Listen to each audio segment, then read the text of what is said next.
নমস্কাৰ। প্ৰথমতে মোৰ সাংবাদিক ভাইসকলক মই ধন্যবাদ জনাইছোঁ। তাৰপিছত মই সমূহ অসমবাসী ইছলাম ধৰ্মাৱলম্বী লোকসকলক মই পবিত্ৰ ৰমজান মাহৰ শুভেচ্ছা যাচিছোঁ। চাওক, আমি ৰাষ্ট্ৰীয় ওলামা কাউন্সিল, চমুকৈ আমি RUC 44 গোৰেশ্বৰ বিধানসভা সমষ্টিৰ পৰা মই ৰাষ্ট্ৰীয় ওলামা কাউন্সিলৰ ফালৰ পৰা মই ইলেকশ্যন খেলাৰ কাৰণত মই টিকেটৰ কাৰণত মই আবেদন কৰিছোঁ আৰু দলে নিশ্চয় মোক টিকেট দিব বুলি মই আশাবাদী আছোঁ। হয় চাওক, যেহেতু আমাৰ ৰাষ্ট্ৰীয় ওলামা কাউন্সিলৰ অসম প্ৰদেশ প্ৰেচিডেণ্ট আছে মৌলানা ওবায়দুৰ ৰহমান কাছিমি চাহেব।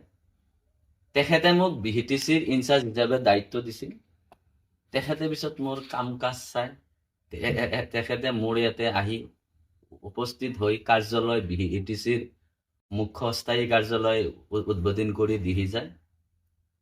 লগতে মোক BTCৰ প্ৰেচিডেণ্ট হিচাপেও দায়িত্ব দিয়ে।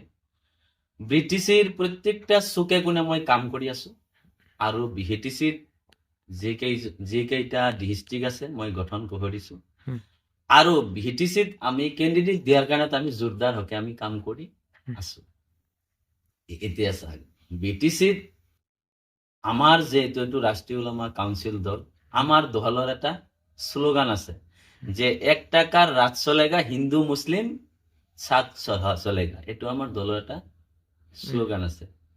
আমি BTCত এইবাৰ বিধানসভা সমষ্টিৰ যেহেতু আমাৰ 15টা সমষ্টি আছে, 15টাৰ ভিতৰত আমি অধিকাংশ সিটত আমি কেণ্ডিডেট দিয়াৰ কাৰণে আমি জোৰদাৰ হকে আমি কাম কৰি আছো আৰু যেহেতু আমি কেণ্ডিডেট দিম অধিকাংশ সিটত, তাৰে ভিতৰত ধৰক আপোনাৰ যদি 8টা মান সিটত আমি কেণ্ডিডেট দিওঁ, প্ৰায় 6টা মান কেণ্ডিডেট আমাৰ জয় হ'ব। এইটো একদম 100, আমি সেই হিচাপত কাম কৰি আছো। আৰু যদি আমাৰ কাম কাজ কৰা যদি আৰু ভাল হৈ যায়, নিশ্চয় আমি গোটেইকেইটাতে জয় হ'ম বুলি আশা কৰো। এতিয়া চাওক, আমাৰ ৰাষ্ট্ৰীয় ওলামা কাউন্সিল কাৰোৰ লগত এলায়েন্স হোৱা নাই, ষ্টেটতো হোৱা নাই। আৰু BTC ইলেকশ্যনত যেতিয়া আপোনাৰ প্ৰমোদ বড়ো চৰকাৰ গ'ল, প্ৰমোদ বড়ো চৰকাৰৰ দিনত আমাৰ ৰাষ্ট্ৰীয় ওলামা কাউন্সিলে BTC প্ৰমোদ বড়োক সমৰ্থন কৰিছিল। তাৰ পিছত যেতিয়া প্ৰমোদ বড়োক সমৰ্থন কৰাৰ পিছত প্ৰমোদ বড়ো চৰকাৰ গঠন কৰিল, BJPৰ লগত যেতিয়া এলায়েন্স হ'ল, তাৰ পিছত আমাৰ ৰাষ্ট্ৰীয় ওলামা কাউন্সিলে প্ৰমোদ বড়োৰ পৰা আঁতৰি আহিল। কিন্তু এইবাৰ আমি বিধানসভা সমষ্টিত BTCতে হওক, BTCৰ বাহিৰতে হওক, আমি কাৰোৰ লগত এলায়েন্সৰ আমি আলোচনা আমাৰ হোৱা নাই।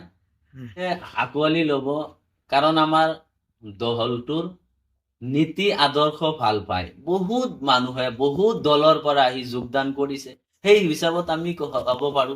আৰু BTCত যেহেতু আমাৰ সংখ্যালঘু মুছলমান সকলৰ ভোট লৈ প্ৰত্যেকটা দলে আমাক ললিপপ খুৱাই আমাক ভোট বেংক হিচাপে ব্যৱহাৰ কৰে, কিন্তু আমি ৰাষ্ট্ৰীয় ওলামা কাউন্সিলে আমাৰ সংখ্যালঘু মুছলমান সকলক আমি প্ৰতিশ্ৰুতি দিছো আৰু অন্য জনগোষ্ঠী সকলক আমি প্ৰতিশ্ৰুতি দিছো, আমি যদি BTCত যদি অধিকাংশ সিট আমি দখল কৰিব পাৰো, অসমত যোনেই চৰকাৰ গঠন কৰক, আমাৰ ৰাষ্ট্ৰীয় ওলামা কাউন্সিলৰ প্ৰয়োজন হ'ব।